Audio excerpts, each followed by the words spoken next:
Welcome to the Finding Purpose podcast. My name is Adam. I am your host. Today I'm really excited to have my guest, Christina Forward, here with me. She is the CEO and co-owner of PodPopuli, the production company that actually does this entire podcast for me. We met, we've had a couple conversations, and something that really drew me to inviting her onto this podcast was that she had made some big choices that were involved, like dramatic changes in her life. And I think that's really like a huge prerequisite almost when it comes to finding your purpose, where you try different things and you make those big moves. And, you know, I'm really interested in hearing more about your story. She is based out of Cleveland, Ohio, but we are recording here in our Greenwich studio. Christina, welcome. Hi, thank you. Thank you so much for agreeing to be on the podcast. You know, I really just kind of want to jump into it. Absolutely, let's do it. Let's. I just want to know a little bit more about like the early Christina. Yeah. And where you grew up and where it all started. Sure. So I actually grew up in Arizona, Phoenix, Arizona, and I was there for about 27 years. Met my now ex-husband there. He was a police officer, but he was originally from Cleveland, Ohio. And so we actually left Phoenix for Cleveland. And we were there for about, 15 years. But we had 2 kids. I was married for 12 or 11 years. And so that was the transition there. But I have a very long history and lots of stuff that has happened to me along the road. Absolutely. As we all do. So I'm happy to share my stories. Yeah, of course. No, thank you so much. So growing up in Phoenix, what was it like growing up out there? I actually had a guest from Phoenix prior, but she had moved there after growing up in Orange County. And I'm familiar with Phoenix because I have a friend who lives up in Prescott, but 2 of my best friends moved there right after going to high school. So I love Phoenix. I love it too. I didn't appreciate it when I was there, but now living in Ohio, I'm like, oh yeah, Phoenix is actually pretty cool. And so when we go back to our studio in Scottsdale, we have one there. I'm like, oh yeah, I do kind of like it here. It's just really hot. Yeah. And I've adjusted to the Midwest weather, so when I go back there, I'm like, I feel like I'm in hell. It's so hot. I mean, yeah, like especially in the summer, it's like it gets to like 114. Yeah, it's brutal. Did you grow up in a big family? I have 2 sisters. My parents were together, and I left my house when I was 18. Okay. And started on my own early on, right after high school. So, but we had a good childhood, just the kind of normal stuff, I guess, the normal drama. My parents were very strict. They were very religious. So I grew up in that household. And of course that made my sisters and I rebel quite a bit. So we were all very adventurous and rebellious and hit a lot and snuck out and did drugs. And we did all the stuff, but yeah, I think as far as big family, we didn't have a big extended family. It was just kind of us. And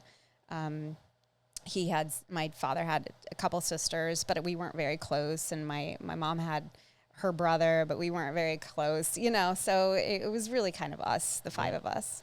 Like, what was your fondest childhood memory? And you mentioned you left at 18. Did you go to school? You went to school, correct? No, I actually kind of created my own path because I didn't know what I wanted to do. I knew I was interested in film, and I was in TV productions in high school. I won tons of awards for editing, producing, directing. So I really did find my passion in the media world. Okay. And when I left, I just wasn't sure. So I took some community college courses in film, and I actually got so intimidated by the people that were with me in class because they knew so much more.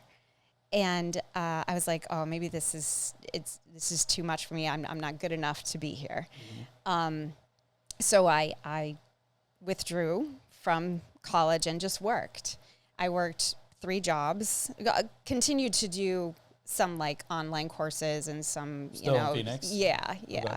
So, just community college stuff. I went back and just did some general courses, got my Associates of Arts degree, just to have something. Meanwhile, I was working 2 different jobs in supporting myself. So, did you, when you said you got intimidated, was it because they knew exactly what direction they wanted to go? They had a plan. I think they were just fully immersed in that world, and they just had studied, and they knew like film noir, and they knew all the different films in that genre. And I was like, I didn't even know what that was. I don't know what that is. Yeah. What is it? Yeah. So I just got intimidated that I wasn't good enough at the entry level, and I thought there's too much competition here. And I don't know why. That's stupid, right? It sounds so stupid when I think about it now. Yeah. Well, I mean, like, I think that's, like, natural, like, where, I've been in spaces where I felt vastly outmatched. Yeah. And even right now, like, what I do in the philanthropy space, I know there's folks who have, more connections, bigger influence, but I feel like I'm in that place right now on my journey where it's like, I think most people quit where I'm at, and I just kind of got to trudge through. But like, it is because there have been times very similar to your experience in the film school where, I did the same exact thing as you did. Yeah. Where I was like, all right, like maybe this isn't for me based off of like my comparison to others. Right. And we do that. We are always comparing ourselves to other people, and it's so damaging to our self-worth. And I don't think that I had a great upbringing as far as like my parents being super encouraging. They were never like, you should try out for this sport or you should try to do this. It was like, we don't have the money for that. You can't do that, or, really all we did was travel.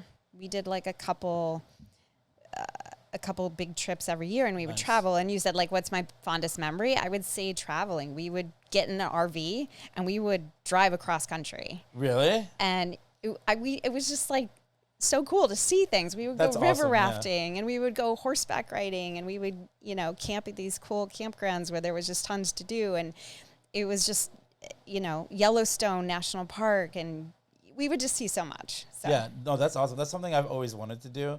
I think like when you travel, I think that's the best way to kind of like enrich your just like it's real life experience and like it's exposure to other cultures and even within the country. Absolutely. Because like like you're all over the place. You're in Scottsdale. You're in Florida. You're all over, and like how drastically different. Like say here where we are, and Arizona and Florida, and and I like always compare like the South because like I'm familiar with South Carolina and like I have friends down there. It's a totally different lifestyle. Yeah. And having that early exposure, definitely must have had a lasting impact on you. Where are your sisters now? Well, one's in Arizona, the other's in California, Northern California. Oh, okay, nice. Are you guys close? Very close. Nice. You got the group chat going? We were not always close, but I would say now we are close. Yeah, I would say we're closer than ever. So going back to like feeling that sense of self-worth and being confident enough, there were a lot of things that happened in my childhood and my teenage years, I think, that made me feel less of value, not good enough. And I think that does make a difference in most people's lives, how you are raised and how you are treated. What was it? Was it like just... It was in relationships, like boyfriends that I had who really mistreated me, situations where I would get myself into at parties and stuff that I was, not to like just dive into that, but I was raped in a party setting with a boyfriend I was with who gave me drugs that were laced, and I was completely out. Oh my God. So, and I knew what was happening, but I couldn't do anything about it. How old were you at the time? I was 16. Okay. So, I put myself in this situation, but yet I didn't ask for that to happen. It happened, but that devalues you. Absolutely. As a female, you're like, I'm not worthy. Like, I was just his toy. Okay. And that's all I am, I guess, is I'm just a pretty girl, and that's how I have to get attention, or that's what I'm good for, And that theme kind of carried up through my life as, like, well, boyfriends would say, like, oh, you're cute. Just sit there and look pretty. Like I had nothing of value to say. I was just there for aesthetics. Oh, that's obviously like a super significant event. And, like what that can, like that's trauma. And right. In the immediate aftermath of that, what was the process like? Was it like brushed under the rug? It was brushed under the rug because, I couldn't tell my parents that. Yeah. They couldn't get me the help that I needed. I barely told my sisters maybe 10 years ago. Like it just, you sweep it under the rug. It's embarrassing. It's humiliating. It's whatever. It's awful. And so, later on, I went through therapy, and that came up, and I was able to talk about it and unpack it. Yes. Yeah. So now I can talk about it, and I'm okay. But then there was another situation with another ex where, he was my high school sweetheart. We moved out. We moved in together, and I find out a year later that he had been dating this girl, like on the side forever. So I confronted him about it. Turns out he was on drugs trying to get through his night shift. He was totally messed up. I had no idea what was going on. He locked me in his apartment and kept me hostage there for about 2 days. This is in Phoenix? Yes. Okay. Would not let me leave until I admitted that we were better together and he was going to take me back, and I just needed to ignore everything that happened. But it was a mental and physical battle for 2 days. Yeah, that's intense. So it's another trauma that's I have to now conform to whatever he wants because he wants that, and I just have to, that it all affects your self-worth. Well, right? It absolutely affects your self-worth, and it also affects your perspective when another relationship might present itself. Exactly. And, I don't really, obviously I can't identify strictly with what you went through, but I could definitely identify with the feelings of not being able to tell someone because you're feeling like they're going to judge you on it happening. Right. And I think nowadays, when, we see it all the time, we saw it with the Me Too movement when it came out, where women were feeling empowered to come out and speak about what they had gone through. And I think it's really important to talk about it. And, that's one of the big reasons why I started this podcast, because I'm really grateful for you to get vulnerable in that sense with this story. Because now I'm interested to see as you grew up, at this point you're 18, 19. Right. And how did that affect, it was very reflective in your experience with the film school, where you may not have felt that you were worth success when you compared yourself to others. Right. So as you progress through your 20s, what was the relationships like, and what was kind of going through your head? Yeah, I think I just had a lot of really short relationships. I never trusted anything. I was kind of going along. I would go along with whatever they wanted. If somebody wanted to date me, I would just date them because they wanted to date me. And I didn't even think about, well, what do I want? Because I was just always oh, well, they like me. Okay, let's try. Yeah. I didn't set boundaries. I didn't understand my self-worth. And so I kept getting in relationships that were damaging. Okay. And hurtful. And until I met my ex-husband, and he was a cop, and for some reason that felt safe to me. It makes sense. Makes sense, right? Yeah. But little did I know that he was an alcoholic. And that didn't come out until later. Yeah. I saw some warning signs, and I even told my sisters, and they remind me, they're like, oh, remember you called and you were like, should I be worried about this? And I almost pulled the plug on our wedding. And really? yeah. And because I was just very concerned. And then I got cold feet, and I was like, well, he loves me. He wants to make this work. And the wedding's already planned, so I can't pull it. I can't pull the plug. Yeah. So I went through with it, and then about 6 months after we got married, we moved to Ohio. So I up and left my whole family, made this move because he got let go from the police force and he couldn't find work. So he had to come back to Ohio and work for his business, his family's business. So we moved back. I know no one here or there. And he comes up to me about 6 months after we moved there, and he goes, I'm going into the military. I'm going into the reserves. And I was like, no, you're not. What year is this? This was, I don't know. Was it before the war? It was before. Yeah. Yes. So anyways, it just was horrible timing. I'm like, no, you're not doing that. You didn't just marry me and pull me out of my entire life to move me out here and then leave me. Yeah. And so we got into a huge fight, and I remember him saying, I don't care what the fuck you think. I'm doing this because I want to do it. And I was like, we don't have a marriage then. Yeah. And that's when I knew it was over. 6 months after we got married, I knew it was over. That's crazy. So like you said, like your sisters had warned you. What I think a lot of the times when we make decisions in spite of warnings, like there are red flags along the way. And for me, it was because I was like either hopeful or I wanted instant gratification, or I was just like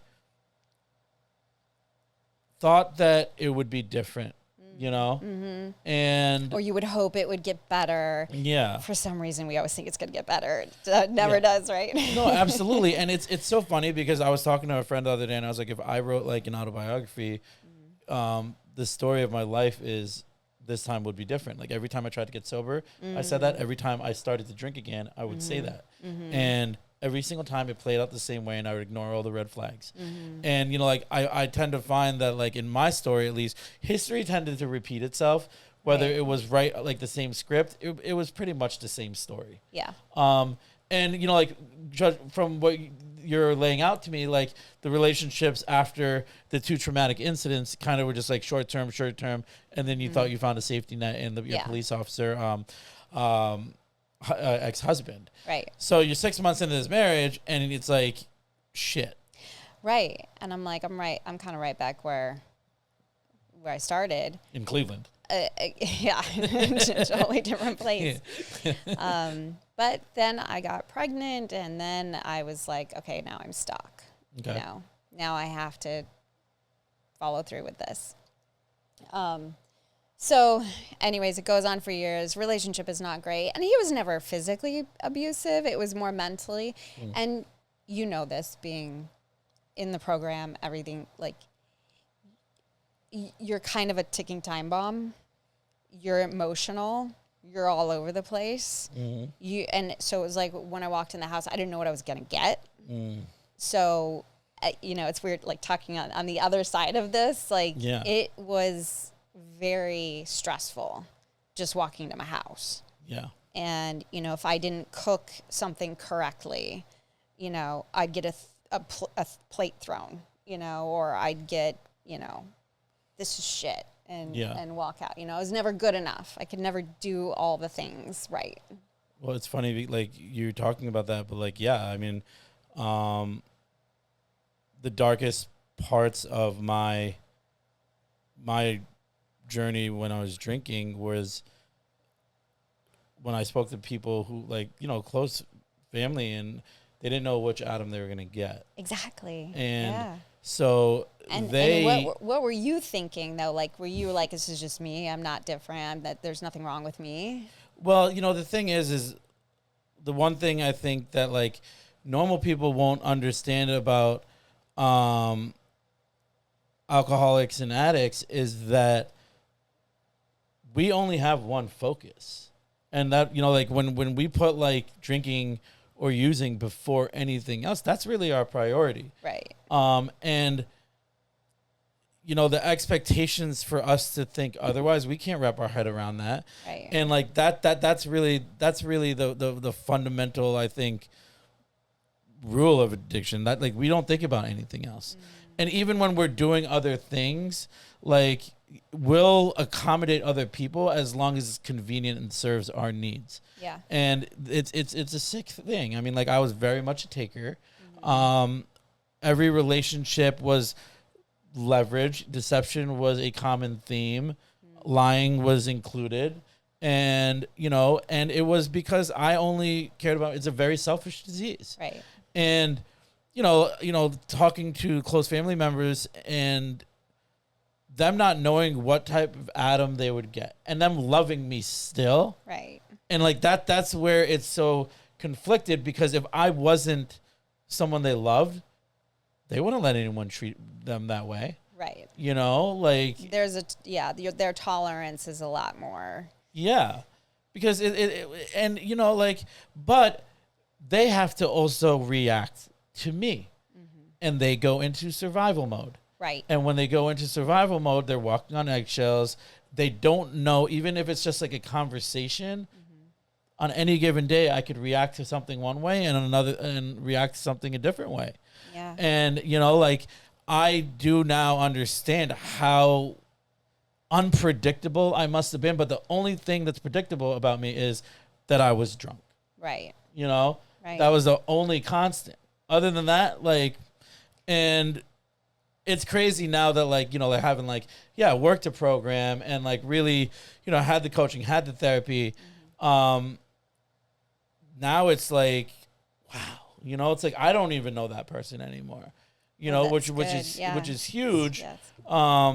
For like my recovery. But it's also something where you need to understand that in a split second, you can go right back there. So this is interesting now because that you say that, because now I'm dealing with, okay, so my ex is still like this. He never really accepted that he had an issue, but it never got so bad. It's like under control somewhat, alcoholism. And I don't know the, there's different stages, I guess, but he's never accepted fully that he is. He's in denial. So now he's dating this woman who is in the public view. She's on TV every day. Well, this person has a severe alcohol problem as well, and recently rolled her car, almost killed herself, got a DUI, and now is in the program. And not only is she around my kids, but she's kind of creating chaos in my social network, because now everybody's freaking out and like, what are you going to do? And I'm like, what am I supposed to do? Yeah. I can't do anything about it. So, but it was affecting my life. It was affecting my kids. Yeah. And so now what do I do? So I actually had a conversation with my ex-father-in-law, who I was very close with and still am close with, but he's torn between like, well, you're the ex and well, you're still the mother of his grandchildren. Yes. And I just texted him one day. I'm like, can we just talk? Because I'm really having a problem with this. And he's been through the program. He's been sober for 35 years. He knows what to say to me. So we sat down and I'm like, I'm really struggling with this because I'm mad. I am mad at her.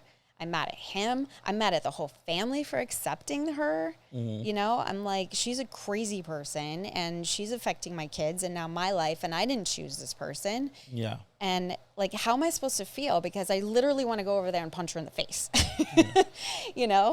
And I'm like, what am I supposed to do with this? And after 3 hours of talking this out and us going back and forth, and he finally said something that resonated with me. And he's like, she's just trying to get through her day to feel normal like you. And I felt bad. Which is true. And I was like, okay, I kind of get that. And he's like, listen to my day. He's like, I wake up and the first thing I do is pray. And I thank God that I'm awake, and like he goes through the steps of, and then his AA meeting, and then he's sponsoring people and like all this stuff. And he goes through his day. And I'm like, I've never heard you tell me all of this. You know, you never told me. I knew some stuff, and I know you go to your meeting and whatever, but like just the waking up and like, I just can't drink today. Yeah. You know? I mean, like that's, I do something very similar to him. I have a daily get shit done list. And on top of it is pray, meditate, make my bed. The little things are like the most important. And every day I put a little checkbox next to each one. Yeah. And, you know, for me, it was like really in the early stage where it's like, listen, like, I don't trust myself. I don't have self-respect. It's all those like those self-reaffirmations that I lacked. And the only way to build them up is to keep promises to yourself. Right. You know, and it starts with the little things. So like incorporating that, and I was like, all right, like I'm starting to feel better, you know? And, but for me, it's like, now it's like, this is what's keeping me alive, happy and well. Right. You know, and, you know, some people don't need to do that, you know, like they don't have that, like, you know, a lot of the times when they're talking about alcoholism and addiction, they say, well, you're inside, your disease is outside that door doing push-ups, waiting for you to claim it. Oh, wow. And, you know, like, it's true. And from my story where I would get sober for like 6 to 8 months, you know, really usually based because like I got arrested or whatever, you know, like things happened, Right. where consequences and would be imposed if I didn't. So it was very consequence driven sobriety. But once those consequences were lifted, you know, yeah, let's pick up right where I left off. Yeah. And that's why your ex-father-in-law has that routine. Yeah, those things in place. And I guess I just didn't look at it that way because I don't know. Yeah. So when he said that, it was eye-opening for me, and I was able to let go of that anger. Yeah. And I was like, and went back to something that my mom told me a long time ago, that stop worrying about things you cannot control. And Serenity Prayer 101. Yeah, okay. Right? Yeah. You know, I cannot control his decision to be with her. I cannot control her decisions. I just have to let that go. Yeah. I worry about my life. And my life, I am in control. I am on track. I am a very ambitious, goal-driven. I'm up in the morning early, and I work 14-hour days, and I see it. 7 days a week, and I travel, and I am nonstop, and I'm a mother of two. Like, I'm nonstop. And I'm proud of that. And I'm proud of where I've come to. And I wanted to talk about that too, that I think that you just need one person to believe in you to make all the difference in the world. I love that. And that is my story. I guess when I got divorced, it was a struggle, and I was going through a shit storm. Excuse me. Are we allowed to cuss on this? Yeah. Okay. Yeah. We can edit it out. No. Yeah, listen, it's adults.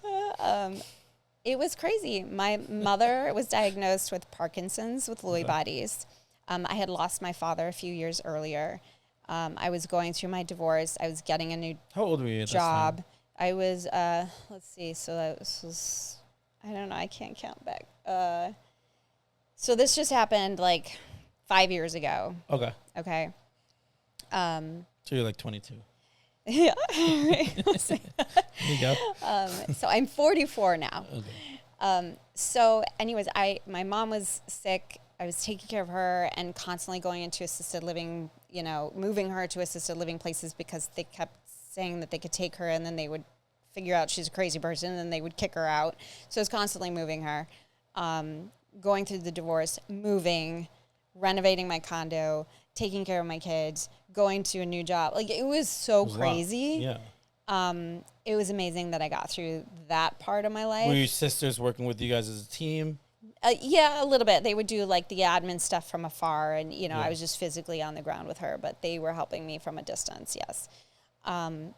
But you're going through that emotional loss, like you're watching your parent deteriorate right in front of you, and there's nothing you can do.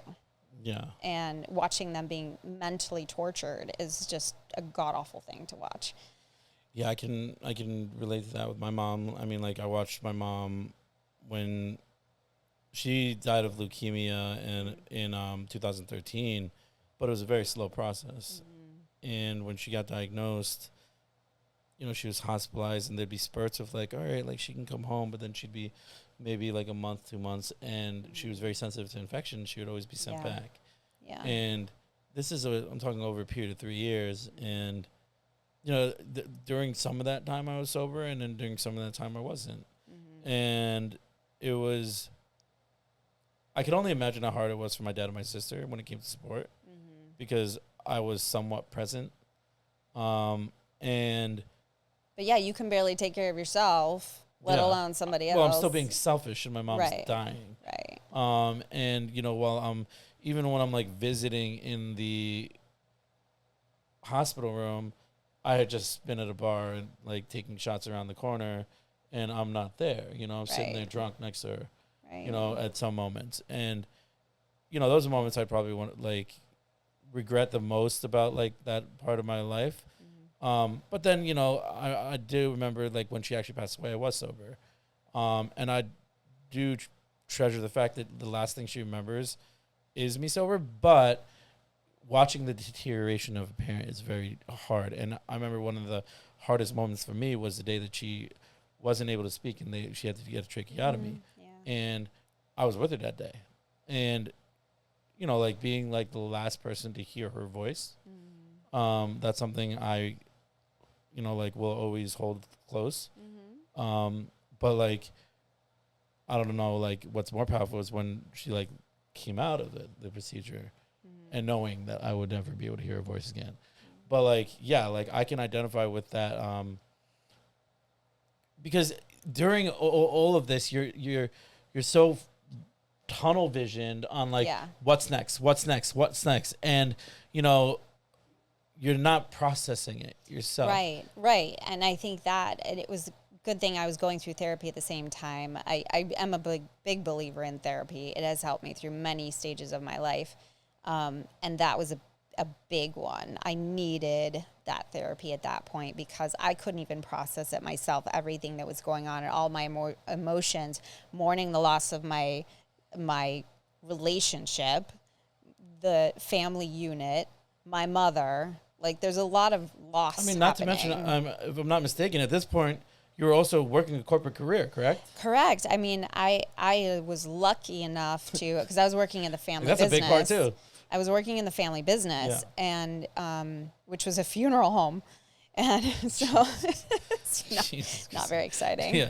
God bless. So I was lucky enough that I left there and I was doing some consulting for a while because my degree is in accounting. And so I was doing some consulting, some office management work, things like that. And then I landed this awesome job for an investment banking firm, downtown Cleveland, high-rise building. Like, I was like, I made it, right? Like, that was my peak of my career. I had made it. I was so happy and so proud. And I was like, I wish my dad could see me because he was always like, when's your next promotion? When are you going to do this? When are you going to be this? What's your title? It was always like career-driven was your measure of success, you know? And so I had that in my head as like, well, what's my title? And how can I be better and move up the chain, you know? And so that was my driving force, and my motivator was like, just make my dad proud of me. Love that. And so when I made it, I was like, okay, this is it. I made it. And then after several months, like years go by, I'm like, what am I doing? I'm just counting money for somebody else. I have no purpose. What am I doing? Did it feel like, okay, great, the title was great. Yeah. The office view is beautiful. Right. But like, it wasn't fulfilling. It wasn't fulfilling. I'm like, I thought it would feel different. Yeah. I thought I would feel like I was just the bomb, and I don't know, like the confidence booster, but I was still me. I was still like the same.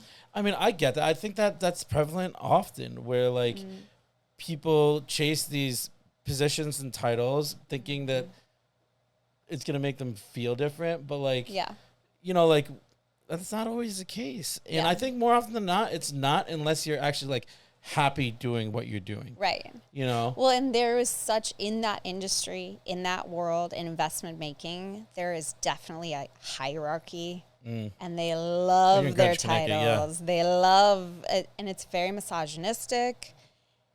All the men are in their window offices around the office building, right? And then all the women are in the center. Mad Men all style? Their assistants, yes. It's exactly like that. Really? And it's like you're just trying to, like, and all the men are trying to work their way out as well to those office views, the nice window views. But I remember one time I was sitting there and I'm doing my thing or whatever, and one of the owners comes over and he's like, will you go to Slyman's and get us some pastrami sandwiches? I was like, what? Don't we have interns for that? But because I was the only female around at that time, it was my job. Yeah. Did you do it? Yeah, I did it. Yeah, you're funny because, like, it's so funny because, like, yeah, like, I could totally see that environment. And knowing you as, like, the strong woman that you are in the position that you're in running this company, obviously, you know, there was something that happened where you overcame that feeling of not being worthy. So I really want to talk was there an aha moment? Yes. Okay. So that was kind of a moment when I'm standing in line in Slyman's. It's St. Patrick's Day. Slyman's is like an Irish place, right? It's St. Patrick's Day. There is a line a mile long to get these pastrami sandwiches. St. Patrick's Day to get pastrami sandwiches. Yes. Okay. And I'm standing there in line. I'm like, what the hell am I doing? Like, this is my life. Yeah. This is where I'm at. And so I was kind of like, you know, I'm going to quit. I'm like, this is ridiculous. There's got to be a firm out there that's better, you know, whatever. So kind of during this time, I was talking to my business partner now, Brian, who we had met 10 years ago now. So just several years prior to that, he met me when I was married. And we had just, like, slowly kept in touch until, like, that kind of around that period. And I remember texting him, like, I'm just standing in line at Slyman's getting sandwiches for my bosses, and this is so degrading. And he's like, you will never have to do that again. Your life is going to be completely different in a year. And so anyways, we developed this relationship. He had this idea of this business, right? And I remember him saying, like, you have so much potential. Like, I see this in you. And so, long story, like, we developed this business together, and he's pushing me to be better and to be an entrepreneur, and he's teaching me and everything as we're building this business together. And I take the risk and I leave the firm. But I didn't realize my potential until he just kept pushing me. I didn't know that I could be this. I was living corporate life. I just, you know, you clock in, you clock out, you do your work, you go home, you know, it's off your plate. I didn't realize that all of it was encompassing in an entrepreneurship. But what happened was he believed that I had it in me, and he saw that I was actually intelligent and that I had grit, and I could do great things. And so he kept on me, and he pushed me, and we fought, and I was down on myself. I can't do this. It's too hard, you know? And he just kept on me because he believed in me. Mm-hmm. And I am very grateful for that, because now I look back and I have a speaking gig tomorrow, and I never thought I would get to the point where I would speak in public, because I was too nervous. I was too I was too unsure of myself, and self-confidence. Yeah, I didn't have any. But now I'm like, yeah, no big deal. I've actually got 4 books this year. Nice. 4 speaking gigs this year. And I just never thought that I would be asked to do that. I never thought that I would be there. So for me, it was like kind of a pivotal moment, but also like another aha moment. Like, I did it. I did it. I pushed through and I got to this point, but I wouldn't have been able to do that if I didn't have somebody that believed in me. Absolutely. I mean, that touches upon your thing where it's like sometimes you just need one person to believe in you. Yeah. But you also just touched upon like an underlying theme is where like your ability to just kind of also adapt, where you got uprooted from Scottsdale or from Phoenix. From Phoenix, yeah. You got uprooted from Phoenix, moved to Cleveland, whole different environment. Yeah. Then you jumped into the corporate and just kind of managing chaos. Yes. And when you're so used to managing chaos, now it's like you're offered this awesome position and there's no chaos really. I mean, it's and normal you nailed chaos. It. That adaptability, I think, is key in if you're going to take risks, you know. And my boss, my old boss, who was a female, she used to always say that. She's like, you're the one person I can just throw something at and you'll figure it out. Or, you know, a situation where I can just throw you into and you will make it happen or figure it out. So I always prided myself on that. And I think that comes back to just I was on my own early and I just had to figure it out, you know? You have to struggle and you know, just trying to figure out how you're going to make rent that month and working 2-3 jobs. And then I put myself through school. I paid for my own college and got my degree in accounting because I knew that that was something that I could walk into any job, any business and get a job. Yeah. I mean, I think also it's like having made yourself comfortable in survival mode, both with the marriage and then with the 2 traumas earlier on in your life. You know, once you did the work with therapy, the ability to actually harness survival mode and turn it on when you need it and turn it off when you don't, that's something that like I think is such a great skill to have when you can control it, and especially in a corporate high pressure setting. Yes. And you know, like that's one thing where I think like folks who have experienced really, really like traumatic experiences and they come out of it and then they unpack it and they accept it and they learn from it. And and by learn from it, they learn about themselves. And once you learn that about you, you're in that place. It's a superpower where it's like, hey, like, boom, like I need to get into survival mode real quick. I have a deadline. Boom. Yeah. You could be that frantic, boom, you know, asshole that we can sometimes be in survival mode, and then you can turn it off. Task complete. I'm gonna go enjoy a coffee. You know. Right. And I think that is so key. Like you have to keep calm. You have to keep your focus. And there's a lot of people who cannot handle pressure. And it does build over time. And I know when I need to take a break. But I know how to, in the moment, diffuse it as well. Like, okay, let's just focus. What is the most important thing right now? And how am I going to tackle this? How am I going to solve this problem? And who do I need to talk to? And having a team of people who know things that I don't, that's what I'm trying to build because that all helps me. Like, I don't need more people who know what I know. Yeah. That doesn't help me. Yeah, so, no, I love that. It's creating a team of people who have different skill sets and not being afraid to ask because of pride. You know, I don't know this. Yeah. Please help me, educate me. Because I'm all about, like, we need to all learn from each other. I mean, I have staff that are 20 years younger than I am, and I'm still like, can you help me? You know, I'm okay with that because we all know different things. I never walk into a boardroom or a room with, I have a team of all men that I work with and I'm partners with. I walk in there and I don't think that they're smarter than me. I think we know different things. Probably aren't. I think that we know different things.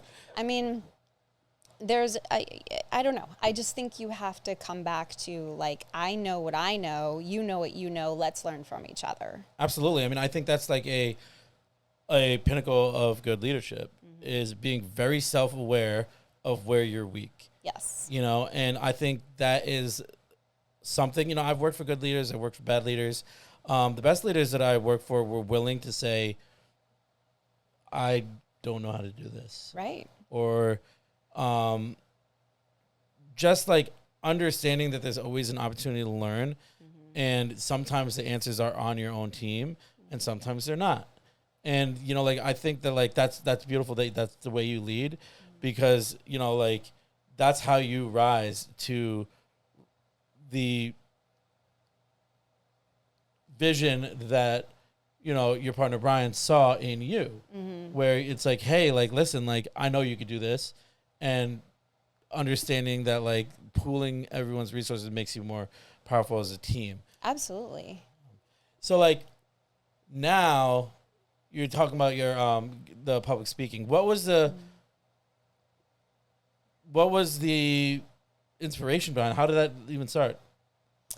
Just because I do some public speaking, so now I'm like curious. People just started asking me like little things, like chamber meetings, and I'm giving a talk, or being on a panel, I guess, in Chicago for smaller chains of unique businesses. Cool. So, so that's interesting. But it was from one of our podcasters. She knew me. Nice. She was like, I'm doing this thing. I'd love you to be on the panel. So it's a network too. Yeah. And I think that's what's so beautiful about the business that I'm in now. I would have never met the people that I have met if I had not left and took that risk from that corporate environment in that same building in Cleveland, Ohio, downtown. I would have never left. Yeah. But now I have this massive network all over the country. I meet amazing people. I'm having a fundraiser in a couple weeks for someone who is running for Congress. Oh, nice. You know, like I'm in a network of amazing people. And I think that is such a driving force too. Like you are who you hang out with, right? Yep. I hang out with successful people. You know, I hang out with successful people who are driven and motivated to be better. Absolutely. And I think that is so key. And I tell my kids that, like, you have a network of friends, you're not going to have those friends forever. But be very picky with your friends, because you are going to be who you hang out with just by nature. It's so funny that you say that, because that's like something that's so prevalent at any stage in life. And it starts early on. It's like when you're hanging out with the bad kids. Right. Right? Right. Because you are judged by the company you keep. Right. And, you know, in my journey, it's like, you know, one of the big pillars of recovery is people, places, and things. People was huge for me. And not to talk trash about people that I used to hang out with, but they didn't feed my best impulses. Right. And, you know, now, you know, I go to a lot of personal development conferences, and, you know, and combined with the recovery space. And one of the things that I've learned is, you know, be in the rooms that you want to be in, you know, be in the company that you want to be in. And even if you don't belong there yet, they'll see you there.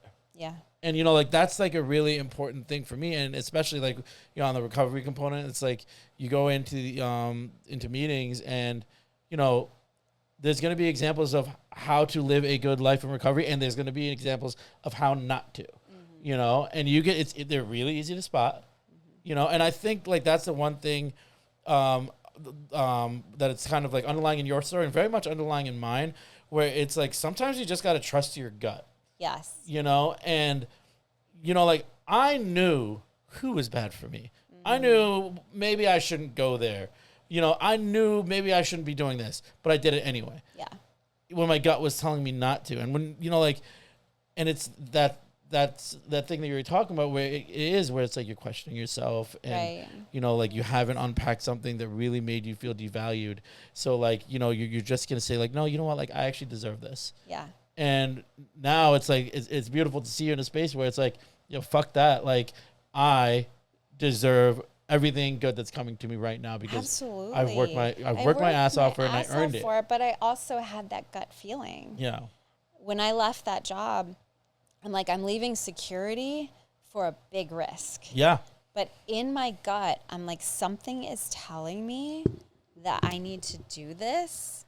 And I don't know what it is, or how it's going to end, or why, whether it teaches me a huge life lesson, or I meet that someone, or whatever it is, or I make a ton of money, whatever it is, there's something in my gut that's telling me that this is the path.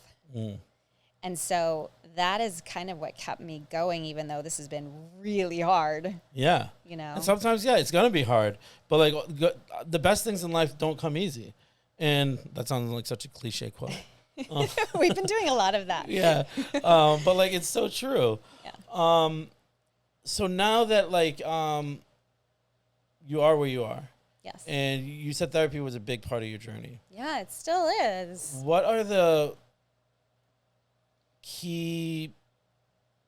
what were like really pivotal moments on your therapeutic journey that you incorporate on a daily basis? I think what we talked about earlier, like worry about what you can control. Mm-hmm. You know, there's been a lot of phrases that have come up through that therapy, such as, you know, just keep moving forward. Stop looking backwards. Keep moving forward. What can you do better? And not think about, well, I should have done this or I should have done that, because every little decision you make has a domino effect. Mm-hmm. You know, it can change your path one way or another. So really thinking through those decisions and not being flippant about them, and really being grateful for where you are, and not being selfish or being angry at someone else because you're here. Like, I'm not angry at the people who did horrible things to me. I just had to let it go, and it happened, but I'm not going to hold on to it and be like, well, I'm this way because of them. Like, it happened. It sucked, but we have to move on. Absolutely. And I can just grow from it. I can heal from it. I can get better. And now I'm kind of like, you know what? I don't care. Look at where I am now. I'm proud of where I am now. I'm proud of who I am. I have changed so much. And there's some people who just are stuck in the same rat race, and they do the same things, and they never change, and they never get better. And that's on them. Yeah. I mean, I'm a big advocate for, like, you know, if you want big positive growth, then you need to make big positive changes. Absolutely. You know, and, you know, maybe it starts with the little ones, but, you know, sometimes the bigger the positive change, you know, the bigger the positive change, the bigger the potential for just like a whole new world opening up for you is. Mm-hmm. You know, one thing I wanted to talk about actually was like now, we haven't really talked about, like, as a mother, mm-hmm. How do you try to impress some of the things that you've learned on your journey into them, so that they are not only your mother, but they're inspired by, like, the way you move? I lead by example. They see how hard I work. They get mad at me because I'm constantly on my computer. I'm constantly on my phone. But I explain to them money, why I'm doing this, you know. How old are they now? 11 and 14. Oh, wow. Yeah. So they're little adults. Yeah, the little adults. Probably a little feisty. Yeah. Oh, yeah. The 14-year-old is, she is. But, you know, so now we're talking about that. We're talking about getting a job. We're talking about money and saving money, and they get an allowance and working for that allowance and stuff like that. But their dad even sent me a text the other day that was like, I'm proud of where you've come. That's awesome. And that you are being a role model for our kids. And that, to me, was like gold. Yeah, that's like a full circle moment right there. Yeah, yeah. So I usually like to kind of wind down by asking a couple rapid fire questions. And then at the end, please share with my audience how they can get in touch with you. And, you know, just plug yourself a little bit. Sure. And it's really just one. What would you, because you kind of summed up like the first question in a previous answer. So I'm just like, all right. What advice would you give to someone who's on the beginning of their journey of finding purpose? One day at a time. And I think it is a frame of mind. I heard Steve Harvey said something that resonated with me. I love Steve Harvey. I think he's such a great inspirational person. But he said, stop waking up saying, I have to do this. I have to do that. He said, change that word to I get. And I'm like, oh, that's perfect. Powerful. I can wake up and say, I get to wake up. Yep. I get to go to work today. And it's just having that underlying gratitude. Yes. Yeah. And that kind of pushes you through your day because it changes the mindset. Yep. Instead of a negative, now it's a positive. Love that. Love that. And yeah, I really enjoyed talking to you. Please, my audience would love to know how to reach you. And, you know, yeah, I'll just let you do it. Yeah, so you can find me at, I guess you can just go to our website, podpopuli.com. You can find me and do a contact me. I usually get that. You can find me on LinkedIn. I think I'm on Facebook and Instagram, but I don't even know my handles. I think it's Christina 4, the number 4, and then word. Nice. Yeah. Nice. Or you could just reach out to me, and I'd be happy to connect you with Christina. Or come by one of my studios. We're in Scottsdale, Greenwich, Connecticut, Palm Beach Gardens, Florida, Boca Raton, Florida, and Cleveland, Ohio. There you go. And yeah, I mean, like, just to be a little pop-up ad for you, like, I, you know, was on the fence about launching a podcast. I came to a Greenwich Chamber of Commerce event here, and it was kind of just like that moment where I was like, you know what, either I do it or I don't. And just like the support and the relationships that I've had here at PodPopuli here in Greenwich, it's been amazing because I was even able to connect with folks from other studios here in their network. But it was that push that I needed, where like there were things that I didn't need to worry about that I was stressing about, that are all taken care of for me here. And, you know, I you know, just keep recording and I don't look back. Christina, I really appreciate you. Thank you so much for having me. This absolutely. Fun. And whatever, I'll see you like pretty frequently, I'm sure. Like tomorrow, I'm sure. Yeah. But awesome. Thank you. You're welcome.